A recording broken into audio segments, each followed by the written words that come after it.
Hey folks, welcome back to another build guide. This time I'm going to be talking about the Lightning Blast Spark Charge Vilatria Mad Alchemist Ladle build thing. And this is a build I'm really excited to bring because I know it's going to be strong in Season 3. This was based off of a build that was already pretty strong in Season 2. However, some of the new stuff we got, mainly the Primordial set Unique Ring thing, is going to be giving a lot of power to quite a few different mage builds because you can now use the Ladle with the Vilatria set, so you're getting a bunch of flat damage and also multiplying it and getting the cast speed from Ladle. And you can use Enigma too because of all of the different spells and effectiveness. The math shows that this does end up being quite strong. Now this video is being recorded before Season 3 starts in offline. The reason that is because in offline I'm able to give myself all of the stats that the new ring would give me before I can actually play with it. So in this way, the showcases that you're seeing is how the build should perform in Season 3 based off the patch notes that we've got. Anyway, if you do like this sort of thing, please do consider leaving a like on the video. These guides are pretty high effort. It's much appreciated. It helps a lot. And yeah, let's jump into it. One of the first questions I always get asked in this type of video is, but can this build do Uber? In this case, this is one of the builds that can easily do Uber. This is a very, very strong Uber killer. It'll be one of the faster mage Uber kills, most likely. You can also do this much tankier if you want, or if you're playing in hardcore. Pinching Loaf will probably be doing this in hardcore, so definitely check his channel out for updates on that if you want a tankier variant. But yeah, this is a bit more damage. If you are a min-maxer and you want to take this to the extremes, with multiple T7 slams on items and stuff like that, you can probably get this build to a minute or even under for Uber kills, which is kind of insane for Mage. And yeah, here we go. This is the Uber kill.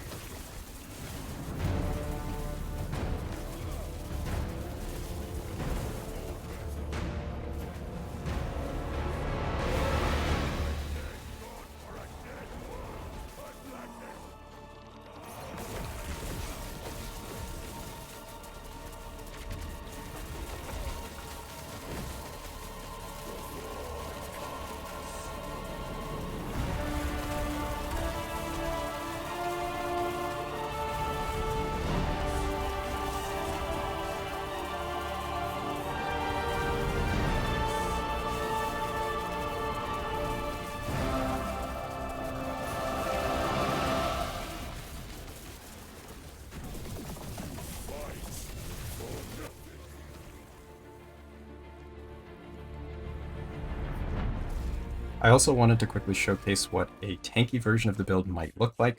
I'm going to defer to Pinching Loaf for this, so if you want to check that out, check out his channel and his guide. I'll put that in the description as soon as it's ready. But yeah, this is a Uberroth fight, basically walking into absolutely everything, face tanking everything, and the damage is still pretty respectable, but you can see how tanky it feels.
Before I start talking about the build in more detail, I want to explain why this works, why it makes sense, and why you're taking Lightning Blast Nova from the Lightning Blast tree. So the baseline here, this is comparing the 1.3 changes versus the 1.2 Lightning Blast build, just as a relative comparison. This number here, the damage, is only factoring in the stuff in the tree itself and the multipliers that gives. This is excluding the other items and your passives and all that. So just a relative comparison. So baseline 1.2, we had about 5,200 damage on the Lightning Blast. Then if you want to compare to Vilatria, 7,400. So adding Vilatria to the same set as 1.2 is giving you about 43% more damage. And then adding Lightning Blast Nova on top of that is taking you from 143 to 2.05 times more damage, roughly. And that's on top of the Vilatria, roughly 45% more from just Vilatria. So it's a huge increased damage. It might not make sense why it's giving you so much damage, and I didn't really think it made sense at first either. But the reason why the damage increase is so huge off Lightning Blast Nova is that the Spark Nova in Lightning Blast tree is inheriting all the more multipliers in the Lightning Blast tree. So all of the things that Lightning Blast gets, the Spark Nova also gets. So these nodes here, Spark Charge damage plus 200% more damage. This is getting inherited by the Spark Novas.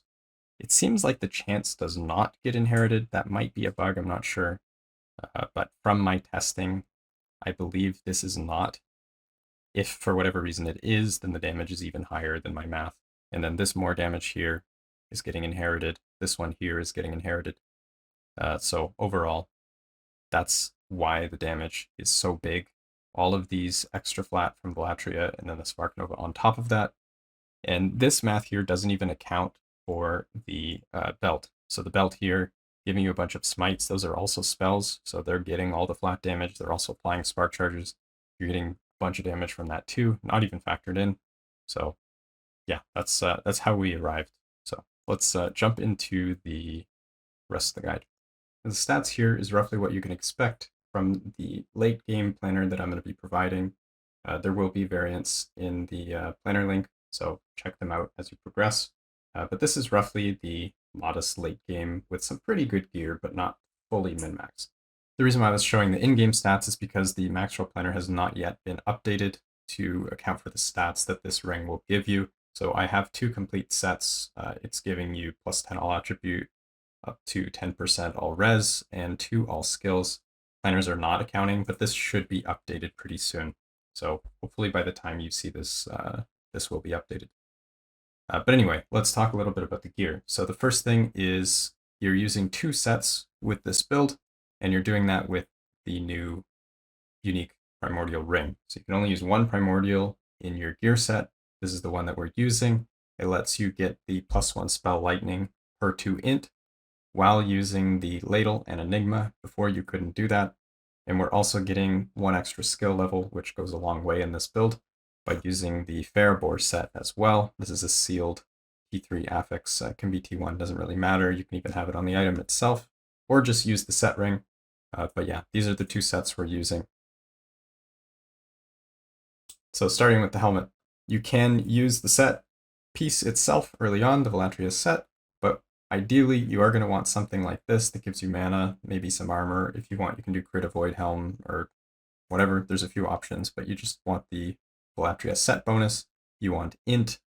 If you want, you can do T7 int early on. You can even do Bone Clamor if you're not ready to do the primordial ring. You should just go full into int and ignore the Vilatria thing early on, because Ladle will be stronger until you get all the pieces. For the Amulet, Nihilus is just very hard to compete with overall. +2 skill levels is probably going to be close to mandatory for getting Lightning Blast high enough level to do the Nova thing. So if you want to do that, you probably want Nihilus. Even Omnis or something gives +1. There might be some other options that you can use, but in general, I think this is your late game option. For the weapon, we don't really have any alternatives. Ladle gives you more damage and cast speed per int. And it just gives you a bunch of other stuff like Shred, which means we don't need Shred anywhere else. It gives you Frailty, which means we don't need Frailty. It gives you Slow, which is a huge defense. The only thing it doesn't give you is Chill, which we can get through our passives or somewhere else. But overall, you just can't really compete with the Ladle. Then for the chests, you have a few options for the chests. You could do something like Static Shell for a more defensive option. It's a little bit hard to use because you lose +1 level, which really hurts the Spark Novas in Lightning Blast tree. It's just very point intensive. It also kind of hurts your mana. Mana sustain with this chest is surprisingly easy. It makes a really big difference. It also does have some armor on it. It has a lot of increased damage, and it's just generally really good chess piece. For the offensive version, this is probably what you want, even better than Static Shell, I think. For defensive, something like Core of the Mountain is probably fine. If you're using red rings with this, you're giving up some of your skill levels. You might want to do something like Melportent, maybe, but it's going to be very hard to get resist for that. So I think Core of the Mountain, Static Shell, and Unstable Core are probably going to be your best options here. For the Catalyst, there's no alternative to Enigma. This is the only thing you can use. For rolls, it's very important. You try to get as high a chance to apply Spark Charge on hit as possible, and as high intelligence as possible. Those are the two #1 priority stats. The chance to apply Spark Charge doesn't just affect Lightning Blast, it also affects the Spark Novas, which do inherit the more multiplier from Lightning Blast. So aim for 12% chance if you can, aim for 14 int if you can get it. Just pretty high priority, it'll give you a lot of damage. Next we have the ring slot. So here we're using the Pharabor's set shard on the ring. This is very important because of the unique primordial ring. It's giving you, as mentioned, the stats here. This is a lot of stats. The most important thing is the all skill, the +1 level. So that's why you want this. The main reason, until you get a good set crafted item, you can just use the Pharabor's Persistence ring itself. That does give up to 18 int, a bunch of flat armor, gives you some resist, ward decay threshold. Overall, it's an incredible set piece you can just use just straight up. Then the Orion's Descent. There's a couple options here, but I think personally this is the best one. Up to 20 int is pretty huge. And then you have the Smite on hit, max 6 per 10 seconds. You're getting almost 1 smite per second, which does inherit the flat damage from Vilatria. It does get multiplied by Ladle, and it does have a chance to apply the Spark Charges, which gets multiplied by Enigma and Ladle and all that stuff. So the Smite does something. The main reason we want this is int. This is giving you almost 10% more int than you would have without it. So that is a lot.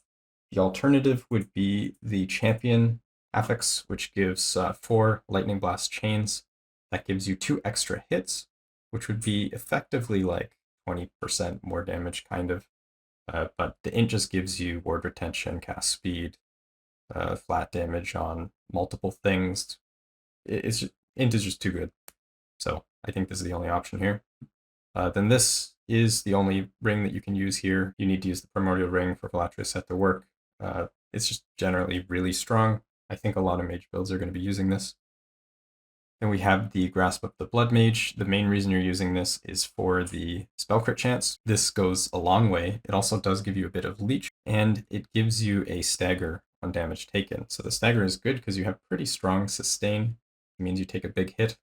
It is staggered over 4 seconds, and then you have time to heal that back instead of getting one shot. It's kind of like DR, but not quite. You still need to back out if you take a bunch of damage. But for flat crit, this is going to be best in slot.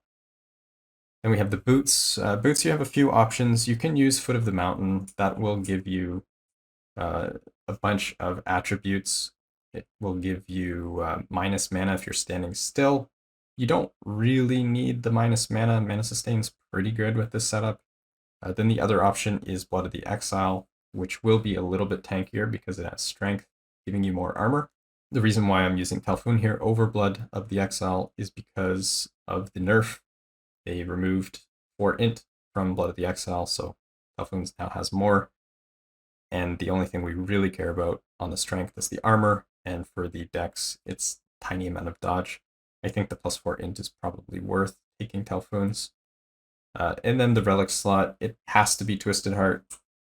This is why we have a bunch of health affixes, as Twisted Heart is giving you you're basically converting your life into ward, and with leech and cast speed, the more you have of that, the more you're converting.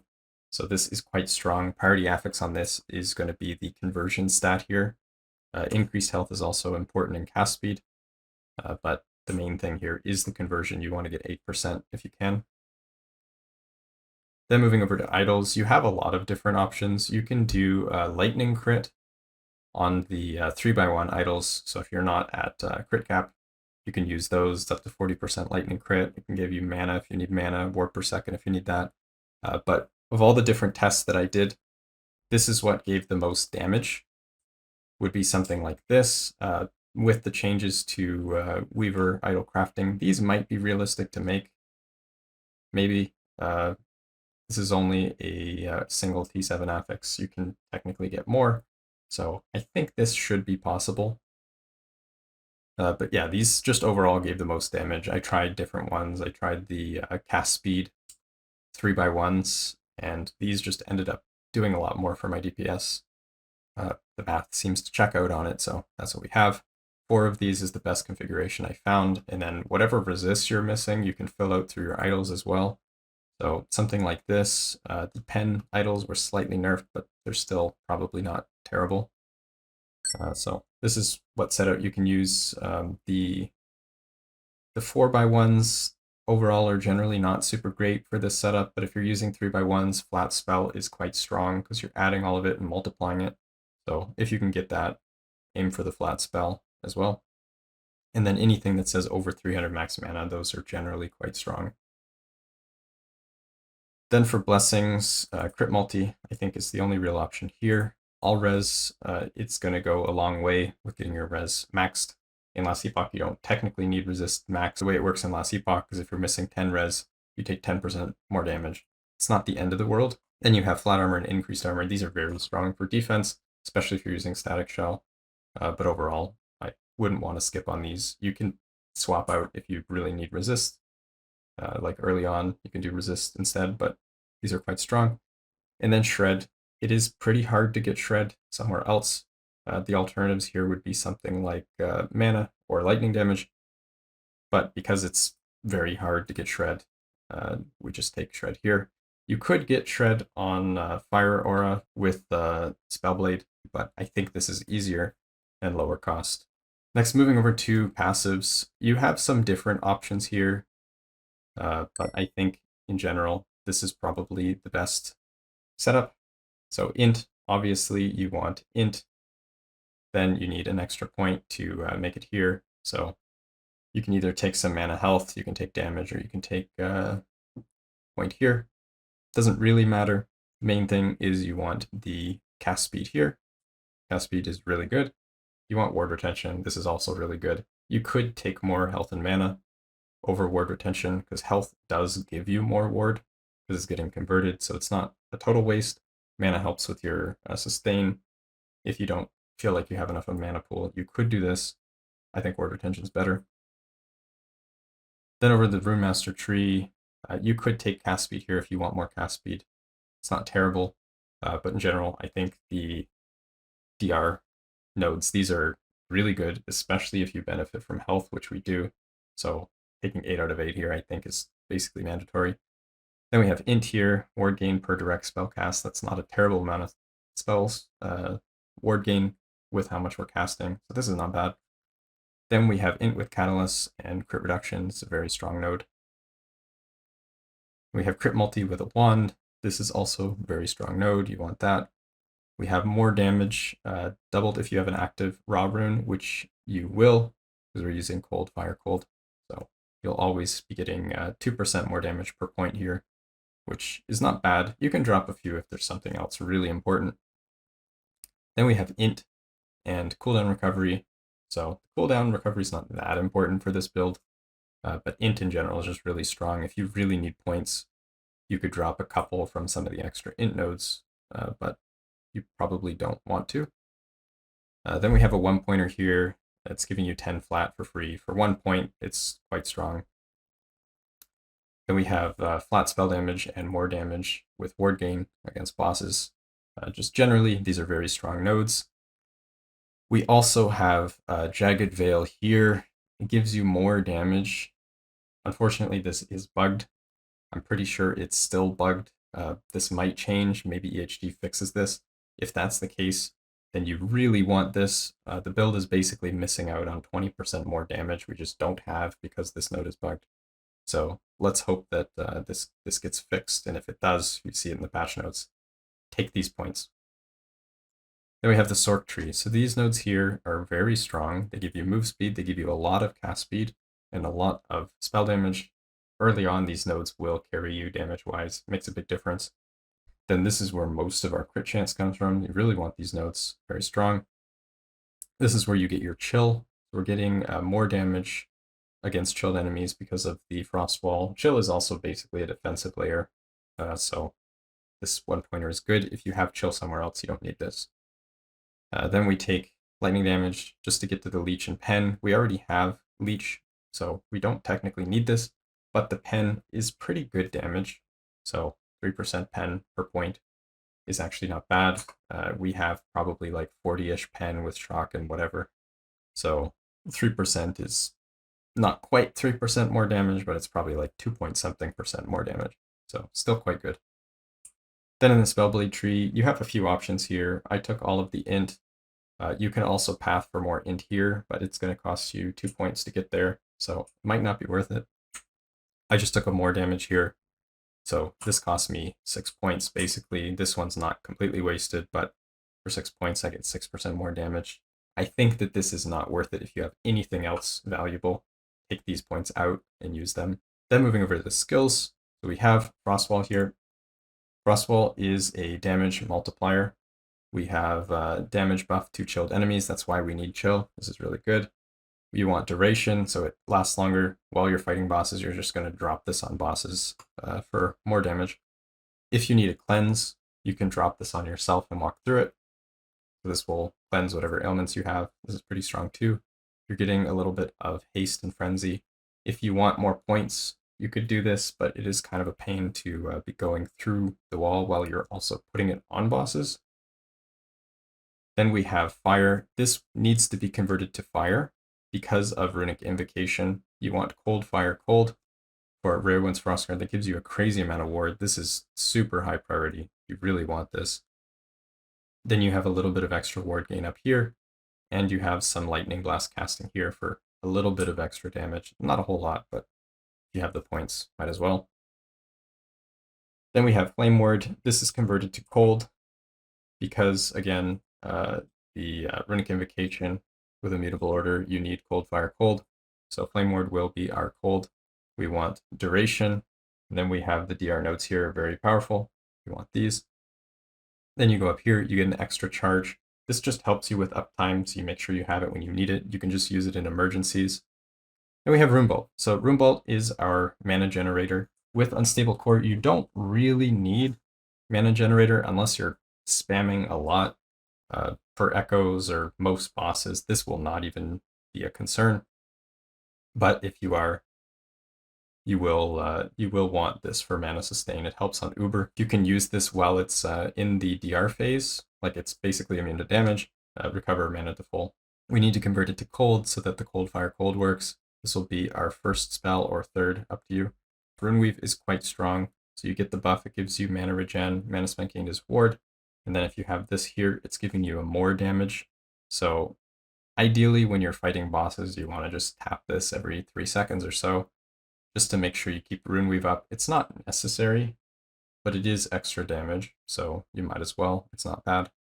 And it just helps keep your mana sustain up too. So then we have Runic Invocation. So the most important thing here is Immutable Order.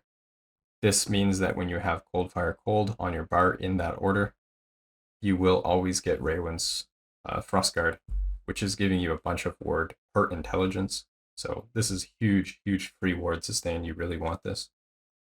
Then you go over here to make it as a Traversal. This is optional if you have, for example, if you want to use Flame Rush as one of your cold skills instead of like Flame Ward. then you would just unspec this and use Flame Rush as a traversal. So Flame Rush also gives Frenzy and some ward and stuff like that. And it gives more traversal overall. It's a better traversal skill. So if you want to use Flame Rush, just take this node out. Then you have cooldown. You have a buff. So whenever you're using this for the next few seconds, you have cast speed and flat spell. It's really strong. Then you have some buffs to the cast. So you get the double cast, which means just a little bit more ward. Overall, these are quite strong. And Runic Invocation for Runemaster as a defensive layer it's still quite strong. Then you just have a little bit of extra ward here. These are extra points. They don't really do anything. Then finally, we have Lightning Blast. The reason why it says -2 unspent here is because the planner isn't updated to use the stats on the new unique yet. Just ignore that. So the important thing is that you get all the Spark Charge nodes and you get the chain nodes. The way the chaining works is it halves your maximum chains, but it is rounded up. So you always want to have an odd number of extra chains. So we have 3 points here, 2 points here. You could also do 3 points here on the bottom and 4 points here at the top. That would give you an additional rechain if you want. The mana sustain becomes much harder because you go from 6 to -9 per cast. So that does hurt sustain quite a bit. You can do it. If you're using Unstable Core and Runebolt, it is fine. As an alternative to Spark Nova, you can do that. If you don't have enough points for Spark Nova, you would rather do something like that. So just keep that in mind. Spark Nova takes a lot of points, but it is not mandatory. There are plenty of alternative ways that you could build the tree, as you'll see in some of the other planners. So anyway, the important things are the Spark Charge nodes. The double cast, quad cast is a lot of damage. You definitely do want these. Lightning Aegis, this does give you a lot of damage. We have idols which are using Lightning Aegis buff while active. You don't really need 2 points in here. It is a quality of life, and it does say less damage taken. The problem with Lightning Aegis is that when you take damage to your ward, it still counts towards the threshold. So you'll still be popping Lightning Aegis on pretty much every hit at 1,000 corruption or against Uber or whatever. This pops every time you get hit, so you do need to be casting to keep Aegis up. Then I want to quickly talk about a slightly different variant that I found that is pretty interesting. If you want a bit more damage, maybe, or play slightly differently, you can do something like this, where you drop the Lightning Aegis point here, you grab 4 to 4 Spark Novas, and then you can do this thing here with Static Orb, where you take the Explode node, you take extra chains on Lightning Blast, you can take Lightning Aegis here, and then you go up here and you have Shock Effect, and then you convert it to Cold. So you still have Cold Fire Cold with this setup. You have extra Shock Effect, so this is like 20% extra pen here. You have 2 extra chains on your next 5 Lightning Blasts, and this is pretty cheap mana-wise. It doesn't really hurt your sustain because of the minus mana and all that refund stuff. What you'll do with this is you'll just tap Static Orb every couple seconds while fighting a boss, just to refresh Lightning Aegis and to buff your Lightning Blast, and also give you the Shocked Effect boost. So all of that, this will, on paper, at least give you more damage. I did play with it a bit, it's fine. It's a little bit more mechanical to play because you're casting more things more often, but it is an option if you want to play with something, so I put that in here. Otherwise, my planner will have the different progressions. We have early empowered.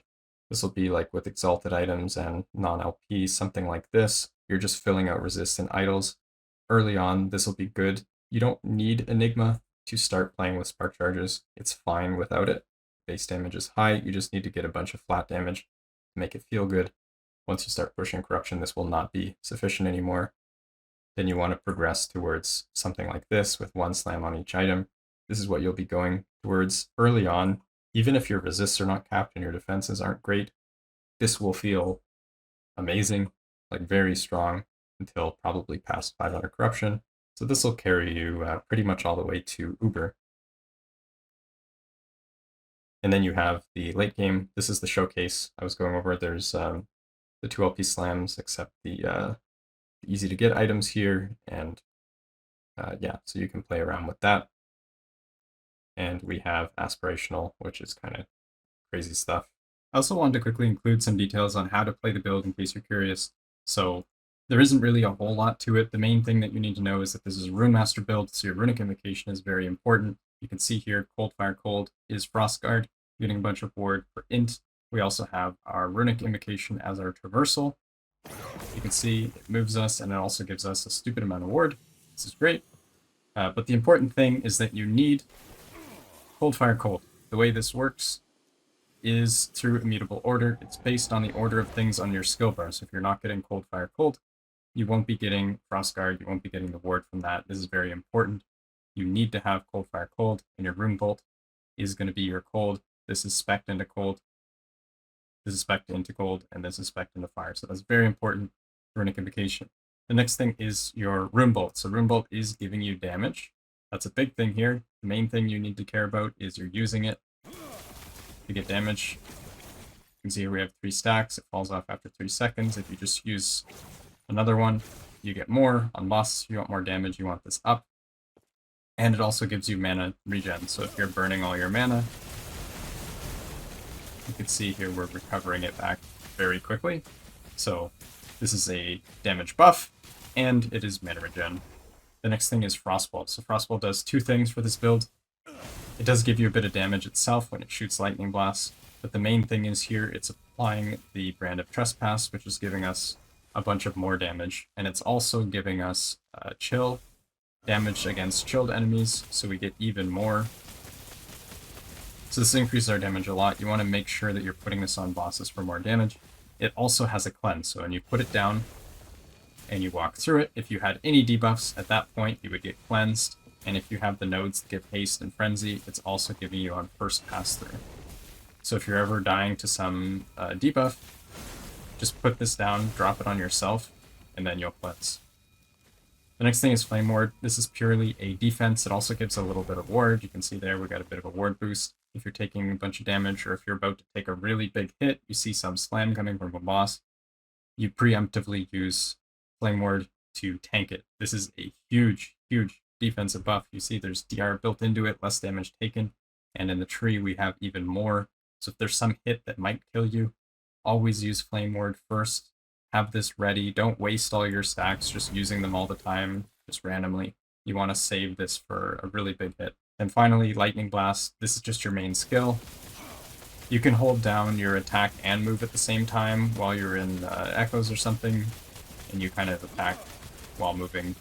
So if you want to feel a little bit more comfortable, this works really well when you have a lot of cast speed. And that's pretty much it. That's how the build works. Hope you guys enjoyed. Hope you found it helpful. If you did make it this far, I really hope I earned your like and subscribe and all that other good stuff. And yeah, I'll catch you guys in the next one. Peace.